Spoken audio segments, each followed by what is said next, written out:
नमस्कार मित्रांनो, यशोदा प्रबोधिनीमध्ये आपले हार्दिक स्वागत आहे। रोज आपण प्रीवियस इयर म्हणजे 2024 ला झालेल्या पोलीस भरतीचे क्वेश्चन पेपरचे ॲनालिसिस करत आहोत।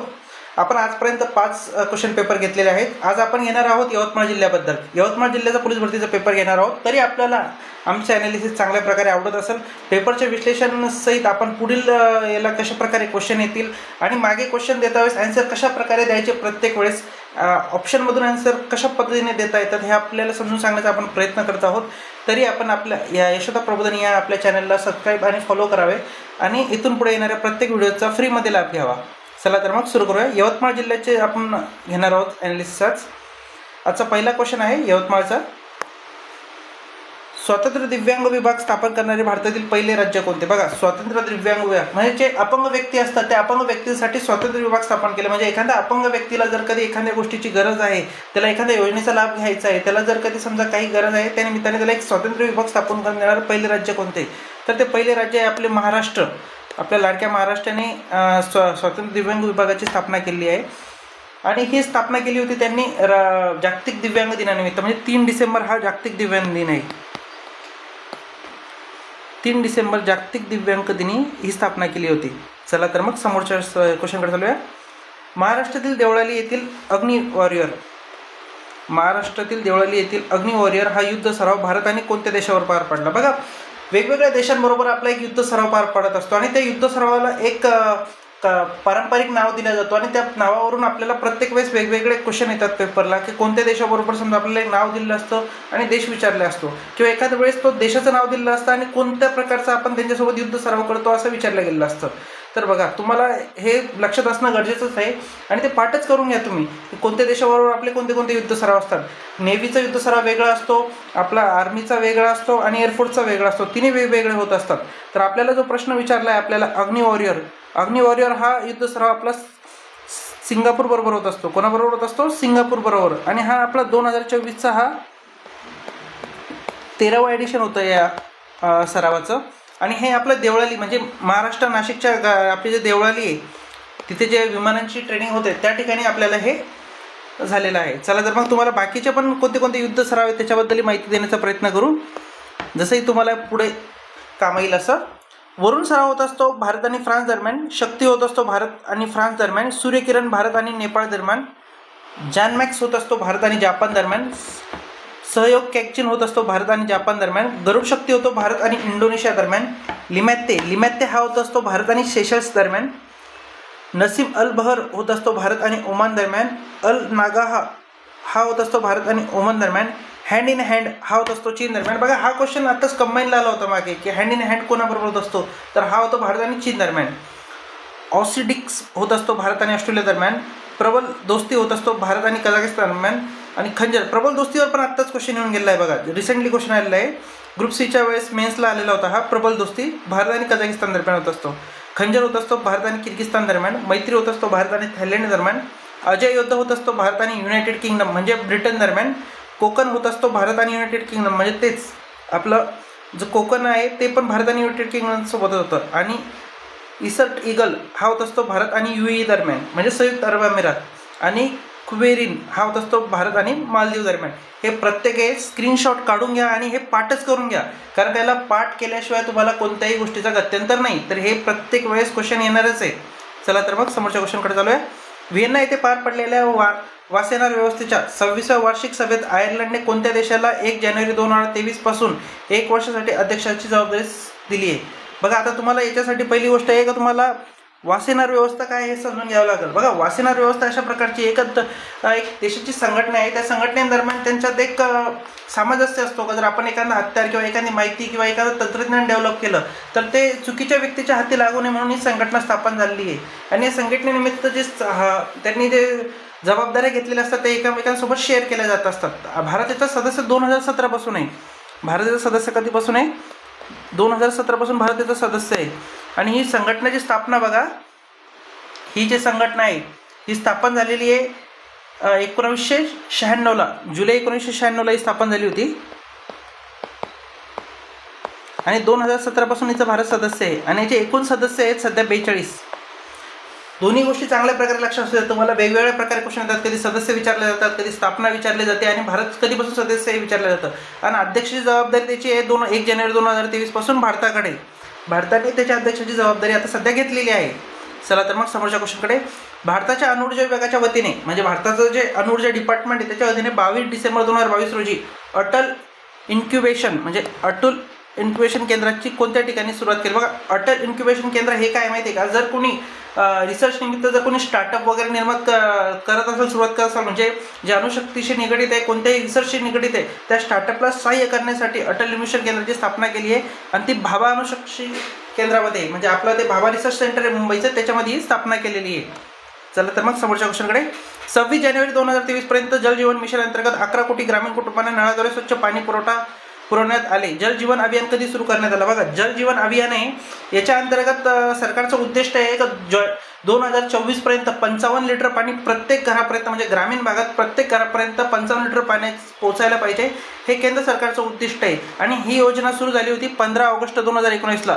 ज्यावेळेस केंद्रामध्ये मोदी सरकार 2.0 म्हणजे दुसरा कार्यकाळ सुरू झाला होता, त्यावेळेस जलशक्ती मंत्रालयाची निर्मिती करण्यात आली होती. आणि या जलशक्ती मंत्रालयाअंतर्गत ही योजना सुरू करण्यात आली होती. आणि या योजनेचं उद्दिष्ट होतं 2019ला का 2024 पर्यंत प्रत्येक घराला 55 लिटर पाणी पोहोचायचं आहे शुद्ध. बघा, आता तुमच्या गावात तुमच्या 55 लिटर पाणी पोहोचलंय का आतापर्यंत? 2024 उद्देश होता, आता 25 चालू आहे, तुमच्यापर्यंत पोहोचलंच असेल. एक मिनटं. बघा, ही जल जीवन मिशन योजना आहे 15 ऑगस्ट 2019 मध्ये सुरू झालेली आहे. केंद्राची योजना आहे, जलशक्ती मंत्रालयाअंतर्गत येते. चला तर मग समजून घेऊया समोर अजून. भारत सरकारने 2023 हे वर्ष आंतरराष्ट्रीय बाजरी वर्षाचे प्रयोजन होण्यासाठी कोणाकडे मागणी केली होती? बघा, भारताने 2023 हे जे वर्ष आहे हे बाजरी वर्ष व्हावे याच्यासाठी मागणी केली होती. आणि ती कोणाकडे केली होती? चला तर मग हे बघून घेण्याचा प्रयत्न करूया. संयुक्त राष्ट्राची जी महासभा आहे याच्याकडे प्रत्येक वर्षी ते एक राष्ट्र ठरवत असते की हे हा जो हे कार्यकाळ हा कोणत्यासाठी असेल. आपल्याला स्लोगन विचारलं जातं तर संयुक्त राष्ट्रांनी 2023 हे कशासाठी घोषित केलं आहे, 2024 कशासाठी घोषित केलं आहे. तर 2023 हे भरड धान्यांसाठी होतं, म्हणजे जाड धान्य होते, ज्वारी, बाजरी वगैरे, त्याच्यासाठी ती मागणी केली होती. ती मागणी मान्य झाली होती आणि संयुक्त राष्ट्रांकडे केली होती भारत सरकारने. चला तर मग समोरच्या क्वेश्चनकडे. भारत आणि कोणत्या देशादरम्यान मैत्री या नावाने पाईपलाईन पुरवण्यात आली आहे? बघा, डिझेलची पाईपलाईन आहे मैत्री, ही कोणत्या देशांदरम्यान पुरवण्यात आली? बघा, मैत्री. इथं बघा, मैत्री आणि पाईपलाईन आहे. पाईपलाईन जापानसोबत करू शकतो का आपण? जापान एक समुद्रिक देश आहे, त्याच्यासोबत आपली समुद्री सीमा आहे, तर याच्यासोबत आपण पाईपलाईन करू शकत नाही. दुसरं आहे भारत आणि श्रीलंका. बघा, याच्यामध्ये पण समुद्र येतो, इथं पण आपण पाईपलाईन करू शकत नाही. बघा, 2 ऑप्शन कटले. आन्सर कशा प्रकारे द्यायचं हे शिकून घ्या तुम्ही. इथं 2 ऑप्शन कटले, उरले काय? भारत नेपाळ आणि भारत बांगलादेश. बघा, भारत नेपाळसोबत तर आपली खूप जुनी असणार आहे, हे रिसेंटली करंटचं क्वेश्चन आहे. नेपाळसोबत तर आपले खूप जवळचे आणि कायम असणार आहे. राहिला काय? बांगलादेश. तर याचा आन्सर आहे भारत बांगलादेश. अशा प्रकारे तुम्हाला उत्तर येत नसतानाही आन्सर काढू शकतात. चला तर मग समोरच्या क्वेश्चनकडे. भारतातील पहिले डार्क नाईट स्काय रिझर्व्ह कोठे स्थापन करण्यात आले? बघा, पहिले डार्क नाईट स्काय रिझर्व्ह काय हे समजून घ्या. डार्क नाईट स्काय रिझर्व्ह म्हणजे कसं आहे, ते कृत्रिमरित्या म्हणजे तुम्ही जे घरात लाईट लावतात, समजा खांब्यावर जी लाईट असते ती कृत्रिमरित्या लाईट कमीत कमी जिथे पोहोचलेली आहे त्या ठिकाणाला म्हणतात डार्क नाईट स्काय रिझर्व्ह. आणि ते भारतामधले आहे हॅनले लद्दाख येते. हॅनले लद्दाख इथे हे आहे आणि ही मान्यता दिली जाते. समजा, बघा, तुम्हाला दाखवण्याचा प्रयत्न करतो जर माझ्याकडे असेल तर. बघा, हे हॅनले हे आपलं तिथलचं म्हणजे तिथे एकदम चांदण्याचा लख्ख प्रकाश पडतो लद्दाख या ठिकाणी. आणि इंडियाज फर्स्ट आहे डार्क स्काय रिझर्व्ह आहे आणि लद्दाखमध्ये स्थापित करण्यात आलेलं आहे. बघा, बघून घ्या, चांगलं बघण्याचा प्रयत्न करा. इमेजद्वारे चांगल्या गोष्टी लक्षात राहतात, म्हणून इमेज बघण्याचं सवय ठेवा. कोणत्याही गोष्टीचं जर तुम्हाला लक्षात ठेवायची तर त्याचे इमेज बघा. इमेजमुळे काय होतं का ती गोष्ट पक्की लक्षात असते तुमच्या. आणि हे जे डार्क लाईट वगैरे हे कोणती संघटना याला अप्रुव्हल करत असते तर ही असते इंटरनॅशनल डार्क स्काय असोसिएशन. चला तर मग समोरच्या क्वेश्चनकडे. शेतातील वहिवाटासंदर्भात म्हणजे जे शेतातले जे वाद आहे, वहिवाट आहेत म्हणजे जे आपले सातबारा वगैरे असतात त्यातले वाद संपुष्टात आणण्यासाठी, म्हणजे जे तुम्ही बांद्रावरून जे गावात भांडणं करतात त्या वाद संपुष्टात आणण्यासाठी महाराष्ट्र राज्य महसूल विभागामार्फत कोणती योजना अंमलात आणली आहे? बघा, लोक जे बाजारात भांडणं करतात की ही जमीन माझी, ही तुझी, किंवा जुन्या काळामध्ये काय झालेलं आहे की जमिनीचे एकाच्या नावावर राहिलेले आहेत. किंवा कोण्या गावामध्ये तुम्हाला बघायला भेटत असतील का एक गावाचा एक ब्राह्मण आहे किंवा एखादा व्यक्ती आहे, विशिष्ट व्यक्ती, त्याच्या नावावर गावाची पूर्ण 150-200 एकर जमीन असते आणि ती हस्तांतरित झालेली नसते, पण त्या जमिनीचा कर्जदार हा गावातला व्यक्ती असतो, पण त्याच्या नावावर ती जमीन होत नसते. ती जमीन एक सहमताने आणि सलोख्याने त्याच्या नावावर करून घेण्यासाठी ही महाराष्ट्र शासनाची सलोखा ही योजना आहे. कोणती? ही सलोखा ही योजना आहे. सलोखा योजनेमार्फत महाराष्ट्र शासनाने एखाद्या व्यक्तीला वादविवाद न करता आणि कमीत कमी महसूल म्हणजे सरकारमध्ये तुम्हाला एक स्टॅम्प ड्युटी भरावी लागत असते कोणती जमीन वगैरे घेता वेळेस किंवा नावावर करता वेळेस, ती घेता वेळेस कमीत कमी भरता येईल या योजने सलोखा योजनेअंतर्गत ही व्यवस्था सुरू करून देण्यात आलेली आहे तुमच्यासाठी. चला तुम्हाला मग समोर चालू आहे सलोखा योजनेबद्दल लक्षात असू द्या. समोरचा घ्या. आसाम राज्याचे महान योद्धे लचित बोरफुकन. बघा लचित बोरफुकन हे एक हिंदुत्ववादी योद्धे होते आणि यांनी नुकतीच कितवी जयंती साजरी करण्यात आली आहे? बघा यांची 400वी जयंती साजरा करण्यात आली आहे नुकतीच. कितवी? 400वी जयंती यांची साजरा करण्यात आली आहे नुकतीच. हे 1671 मध्ये म्हणजे यांचा जन्म बघा 1622चा आहे. 24 नोव्हेंबरला यांची जयंती साजरी केली होती 400वी. 1622चा जन्म आहे. 1671 मध्ये सराई घाटच्या युद्धामध्ये म्हणजे सराई घाटमध्ये जे युद्ध झालं होतं, जसं बघा आपण हल्दीघाटची लढाई म्हणतो, जसं आपण शिवाजी महाराजांची लढाई म्हणतो, तसे एक सराई घाटची लढाई आहे. ही सराई घाटची लढाई होती. लचित हा सेनापती होता ओहम राज्याचा. ओहम राज्य आणि आपले जे ओहम राज्य आणि मुघल राज्य यांच्या दरम्यान ही लढाई झाली होती सराई घाटची. या सराई घाटची लढाई झाली होती 1671ला आणि 1671च्या लढाईमध्ये त्यांनी अतुल्य शौर्य गाजून ही लढाई जिंकली होती आणि या शौर्यानिमित्त त्यांना आसामचे लोक कायम आठवणीत ठेवतात. तर बघा हे लचित बोरफुकन आहेत, यांना लक्षात असू द्या तुम्ही. आत्ता त्यांचा 400वा वाढदिवस साजरा झाला. जसं आपल्याकडे समजा शिवाजी महाराज आहे, महाराणा प्रताप आहे, झाशीची राणी आहे, तसेच हे आसाममधले आहेत. तरी यांच्याकडे लक्ष असू द्या. चला तर मग समोरच्या क्वेश्चनकडे. देशातील कोणत्या राज्यांमध्ये लिथियमच्या साठ्याचा शोध लागला आहे? बघा देशातील असं कोणतं राज्य जिथे लिथियमचा साठा खूप राज्यांमध्ये, पण रिसेंटली कोणत्या राज्यामध्ये लागला आहे आणि तो सगळ्यात मोठा साठा आहे? तर तो सगळ्यात मोठ्या साठ्याचा शोध लागला आहे रिसेंटली जम्मू काश्मीरमध्ये. जम्मू काश्मीरमध्ये भारतातील सगळ्यात मोठा आणि जगातील 7व्या क्रमांकाच्या साठ्याचा शोध लागलेला आहे. तर हे जम्मू काश्मीर या ठिकाणी. चला तर मग समोरच्या क्वेश्चनकडे चालू आहे. आपण यवतमाळचा क्वेश्चन पेपर बघतोय आणि 2024ला हा पेपर झालेला आहे रिसेंटली. तरी तुम्ही लक्ष असू द्या कशा प्रकारे क्वेश्चन सोडवायचा असतो हेही गोष्ट तुम्हाला शिकवण्याचा प्रयत्न करतोय. भारत सरकारने मिरा म्हणजे millet international initiative for research and awareness सुरू करण्याचा प्रस्ताव सादर केला आहे. बघा हा प्रस्ताव सादर केला आहे आणि हा कोठे केला आहे असं त्याला विचारायचं आहे. त्याने काय दिलं? 4 ऑप्शन देऊन टाकले जस्ट. पण याला काय म्हणायचं आहे की हे millet international innovation for research and awareness हे सुरू करायचं सादर केलेलं आहे प्रस्ताव दिल्ली या ठिकाणी.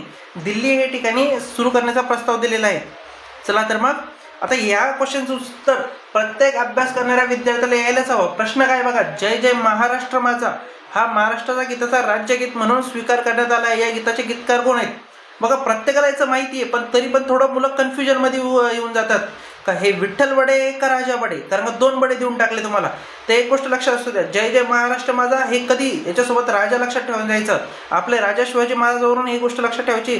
महाराष्ट्र म्हणजे आपला राजा आणि राजा म्हणजे राजा बडे. तर याचं उत्तर काय आहे? राजा बडे. तुम्हाला कन्फ्यूज करण्यासाठी सेम आडनावाचे कधी कधी गोष्टी टाकल्या जातात, पण हे काय आहेत? राजा बडे हे याचं आन्सर आहे. चला तर मग समोरच्या क्वेश्चनकडे.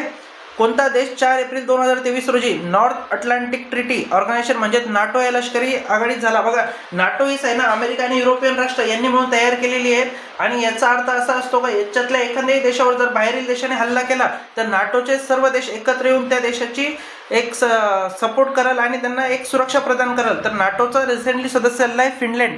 फिनलँडने नाटोची सदस्यता घेतलेली आहे रिसेंटली. चला तर मग समोरच्या क्वेश्चनकडे.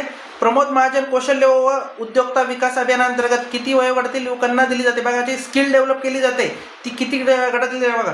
आता तुम्हाला क्वेश्चन कसं सोडवायचं ते शिकवतोय बघा. बघा जर एखाद्या सरकारला योजना स्किल डेव्हलपमेंट शिकवायचं आहे तर तो कोणाला शिकवू शकतो? 20 ते 30 वर्षातला व्यक्ती तर स्किल असणारच आहे, तो शिकणारच आहे म्हणून ते तर असणारच आहे. पण हे कार्यकाळ एवढा नसणार आहे. 30 ते 43 म्हणजे अजून थोडं असू शकतं, कारण का आपण कधी ज्यावेळेस आपली लोकसंख्या आणि गट मोजतो त्यावेळेस हे बघा 45 तर अजिबात नसणार आहे. 20 ते 30 तसंच स्किलमध्ये येईल पण कार्यकाळ खूप छोटा होतोय. आणि आपण ज्यावेळेस लोकसंख्या मोजतो त्यावेळेस एक टप्पे पाडलेले आहेत बघा आपण. त्यातला हा जो टप्पा आहे 15 ते 45 हा आपला कार्यकारी गट आहे आणि याचं उत्तर हे 15 ते 45 वर्ष आहे. बघा ऑप्शनमधूनही कधी कधी आन्सर निघतं, पण तुम्हाला ते समजायला हवं कसं काढायचं आहे. तर चला तर मग समोरच्या क्वेश्चनकडे. नुकतेच मुंबईतील चर्चगेट म्हणजे मुंबईतील जे चर्चगेट रेल्वे स्टेशनचे नामांतरण कोणत्या नावाने करण्यात आले आहे? बघा मुंबईतील आपलं जसं समज छत्रपती शिवाजी महाराज टर्मिनल्स आहे तसंच चर्चगेट एक रेल्वे स्टेशन होतं, ते सगळ्यात मोठं आहे मुंबईमधलं 2ऱ्या क्रमांकाचं. त्याचं नाव चेंज केलेलं आहे आणि ते रिसेंटली नाव ठेवलं आहे. ते नाव ठेवलं आहे सी.डी. देशमुख, जे भारताचे माजी अर्थमंत्री होते, RBIचे माजी गव्हर्नर होते आणि एक अगण्य अर्थतज्ञ होते. त्यांच्या नावावरून चर्चगेट रेल्वे स्टेशनचे नामकरण केलेले आहे सी.डी. Deshmukh railway station. चला तर मग समोरच्या क्वेश्चनकडे. महाराष्ट्राचे उपमुख्यमंत्री, म्हणजे हा क्वेश्चन 2024चा आहे, त्यावेळेस हे उपमुख्यमंत्री होते देवेंद्र फडणवीस यांच्या हस्ते छत्रपती शिवाजी महाराजांच्या पुतळ्याच्या अनावरण कोणत्या देशात झाले आहे? बघा, देवेंद्र फडणवीस उपमुख्यमंत्री असताना म्हणजे 2024ला पुतळ्याचे अनावरण झालेले आहेत आणि हे झालेले आहेत मॉरिशस या ठिकाणी. मॉरिशस या ठिकाणी या पुतळ्याचे उद्घाटन करण्यात आलेले होते. चला तर मग समोर छत्रपती शिवाजी महाराजांच्या पुतळ्याचे अनावरण झाले होते मॉरिशस या ठिकाणी. 18 क्वेश्चन. राज्यातील नागरिकांना आरोग्य अधिकार लागू म्हणजे राईट टू हेल्थ लागू करणारे पहिले राज्य कोणते? राईट टू हेल्थ लागू करणारे पहिले राज्य आहेत राजस्थान. आणि ही योजना आली होती 2023मध्ये. त्या ठिकाणी ज्यावेळेस 2023मध्ये तिथे काँग्रेस शासित राज्य होतं, त्यावेळेस गहलोत सरकारने अशोक गहलोत सरकारने राईट टू हेल्थ म्हणजे प्रत्येक व्यक्तीला जर कधी काही दुखणं येत असेल आणि तो कोणाच्या हॉस्पिटलमध्ये जात असेल आणि त्या हॉस्पिटलमध्ये जर कधी तेथील डॉक्टर जर त्याला ट्रीटमेंट करण्यास नकार देत असेल तर तो राईट टू हेल्थ अंतर्गत त्या डॉक्टर विरोधात तक्रार दाखल करू शकतो. म्हणजे एखाद्या व्यक्तीकडे जर पैसे नसतील तरी तो त्याच्या आरोग्याबद्दल एखाद्या दवाखान्यात गेला तर त्या डॉक्टरला तात्पुरती त्याची तपासणी करावीच लागते. हे राईट टू हेल्थ आहे आणि हे सुरू करणारं पहिलं राज्य राजस्थान आहे आणि एकमेव राज्य ही राजस्थानच आहे. चला तर मग समोरच्या याकडे. यवतमाळ जिल्ह्यामध्ये किती तालुके व किती पोलीस विभाग म्हणजे DSP ऑफिस, तिथलचे उपविभाग म्हणजे DSP ऑफिस असतात ते किती आहेत? तर ते आहेत 16 तालुक्यात. हे तर प्रत्येकाला माहिती आहे. बघा 16 म्हणजे हे 2 ऑप्शन कटले. राहिले काय 16/7 आणि 16/6. आता तुम्ही जर यवतमाळ जिल्ह्यात पेपर द्यायला जाताय तर जिल्हा विशेष वाचणारच. तरी तुम्ही जिल्हा विशेष नाही वाचलाय तर एक गेस लावू शकता थोडा, कारण उपविभाग हे 3-4 तालुक्यांचे मिळून झालेले असतात. तर याचं उत्तर आहे 16 ते 6 जिल्हे. 2 ऑप्शन तर कटले, पण दोघातून एक टुक्का मारला तुम्ही तर एक तर लागूनच जाईल तुमचा. तर ते 16 तालुके आणि 6 विभाग.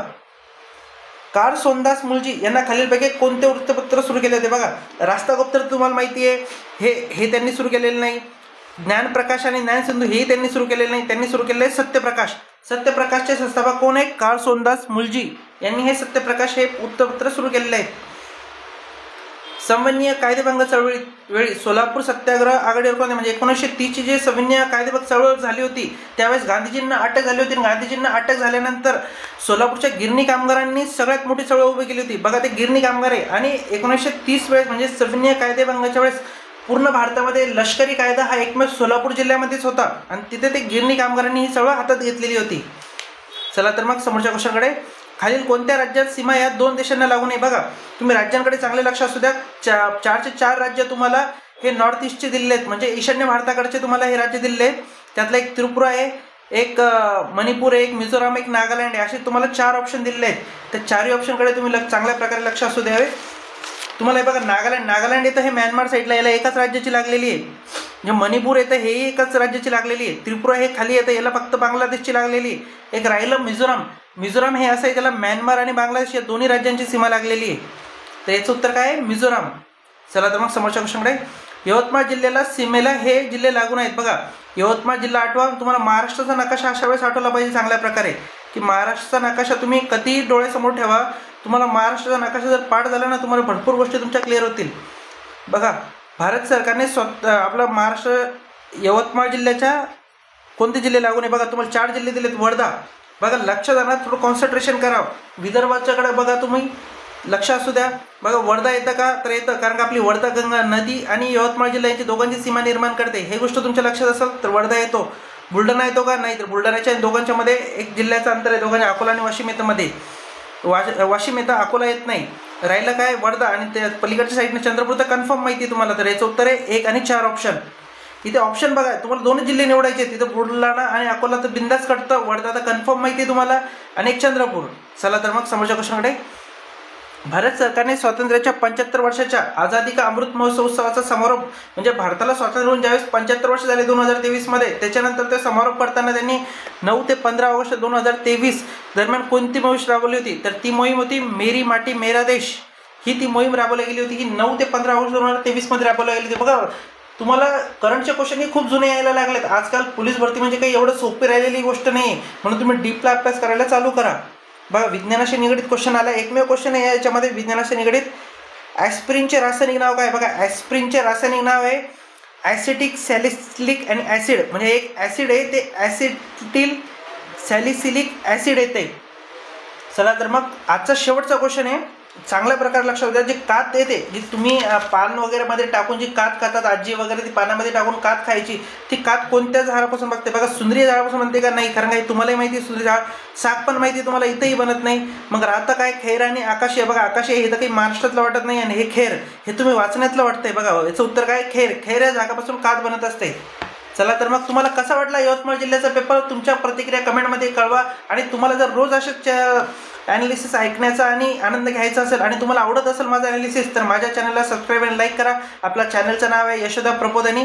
यशोदा प्रबोधिनीला सबस्क्राईब आणि लाईक करावे. चला तर मग समाप्त करूया. धन्यवाद.